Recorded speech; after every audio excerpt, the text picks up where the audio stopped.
अलैकुम वरहमतुल्लाहि वबरकातुह। उम्मीद है कि सब खैरियत से होंगे। आपने चैनल को लाइक किया नहीं किया, चैनल पे लाइक करें, शेयर करें, प्यार से कमेंट करें। तो आज हम पर बात होगी, उसका नाम है अनुमान, नमाज की फर्जियत और अहमियत।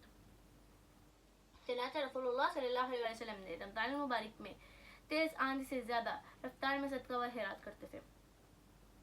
अगर इस माह मुसलमान अपने माल की ज़कात निकाले और अल्लाह के रास्ते में खर्च करे तो यकीनन दीगर अय्याम की निस्बत से ज़्यादा अल्लाह ताला इसे अजर व सवाब अता फरमाएगा इंशाअल्लाह। अरशाद बानी है, वाक़िमुस्सलात व आतुस्ज़कात, और तुम नमाज कायम करो और ज़कात अदा करो। इरशाद नबवी सल्लल्लाहु अलैहि वसल्लम इस्लाम की 5 बुनियाद चीज़ों पर है। पहला, गवाही देना कि अल्लाह के सिवा कोई मबूद नहीं और हज़रत मोहम्मद सल्लल्लाहु अलैहि वसल्लम अल्लाह के रसूल हैं। दूसरा, नमाज कायम करना। तीसरा, ज़कात अदा करना। चौथा, हज करना। और पांचवा, रमज़ान के रोज़े रखना।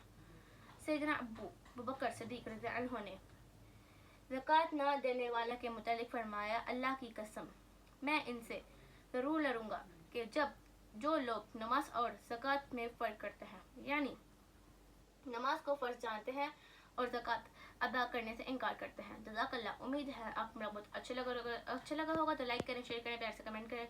मिलते हैं अपने नेक्स्ट वीडियो में, तब तक के लिए अल्लाह हाफ़िज़।